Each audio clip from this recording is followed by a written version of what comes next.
आज मैं आप लोगों से एक सवाल पूछूं। मेरा सवाल है कि जब आपका अपना कोई गिर जाता है, उसको चोट लगती है या उससे कोई गलती होती है जिसकी वजह से वो सफ़र करता है, तो आप सबसे पहले क्या करते हैं? क्या आप उसकी गलतियों पर उसको बहुत डांटते फटकारते हैं, या चोट लगी होती है तो उस पर 4 थप्पड़ और लगा के उसके घाव को और बढ़ा देते हैं, या फिर उस वक्त आप उसकी घाव पर मरहम लगाते हैं, उसको सांत्वना देते हैं और आगे ऐसी गलती ना हो इसका रास्ता बताते हैं, इसकी सलाह देते हैं? क्या करते हैं आप? इसका जवाब ज़रूर दीजिएगा। आपके घर में अगर कोई लड़ाई होती है आपस में, तो क्या आप अपने घर की लड़ाई को लेकर बाहर जाते हैं सुलझाने के लिए, या फिर आप दोनों पक्ष मिलकर के किसकी क्या गलती है और मुद्दा क्या है, प्रॉब्लम क्या है, उस प्रॉब्लम का सॉल्यूशन क्या है, उस पर बात करना पसंद करते हैं? क्योंकि ये तो तय है कि दोनों पक्षों में मतभेद है, दोनों ही पक्ष अपने आप को सही समझ रहा है, मैं सही हूँ, मैं सही हूँ।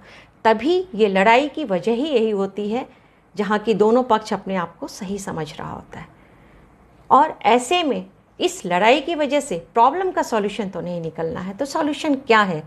सॉल्यूशन तो निकालने का एक ही रास्ता है कि दोनों पक्ष साथ में बैठे, प्रॉब्लम क्या है और उसका सॉल्यूशन क्या निकल सकता है उस पे विचार करें।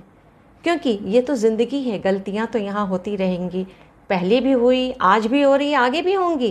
गलतियाँ तो होती रहेंगी। जैसे पहले आज कोई और गिर रहा है, पहले कभी आप गिरे थे, शायद आपको किसी ने संभाला, आज आपका समय है कि आप संभालिए उसकी गलतियों को, उसको समझाइए कि आगे वो गलती ना हो।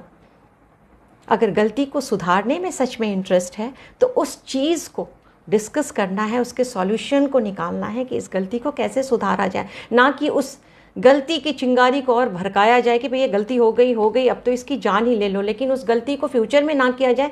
ये मुद्दा किसी के लिए नहीं है। क्योंकि कुछ लोगों को, जो तीसरे लोग हैं, जो घर के लोग नहीं हैं, उनको ये आग भड़काने में मज़ा आता है, वो इस आग का आनंद लेते हैं।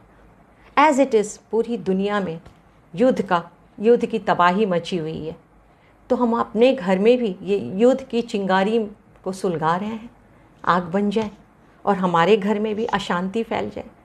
आज तो एडवांस टेक्नोलॉजी की वजह से, ये सोशल मीडिया की वजह से बुज़ुर्ग तो क्या, बच्चे भी अपने हिस्ट्री, ज्योग्राफी, हर चीज़ से अवेयर हैं। A to Z उन्हें स्टोरीज़ पता है, और अगर नहीं पता है तो फटाफट गूगल से पता भी कर सकते हैं कि सच्चाई क्या थी, सच्चाई क्या है और आगे की क्या प्लानिंग है। फिर भी ऐसी हरकतें कि अपने घर में ही आग लगा रहे हैं। तो ज़रूरी है कि प्रॉब्लम पे फोकस करना, ना कि प्रॉब्लम की वजह से आपस में लड़ना भिड़ना और उस प्रॉब्लम को और भी ज़्यादा भड़काना। अभी फोकस पॉइंट होना चाहिए कि ये जो गलती हो गई, इसका सुधार कैसे किया जाए।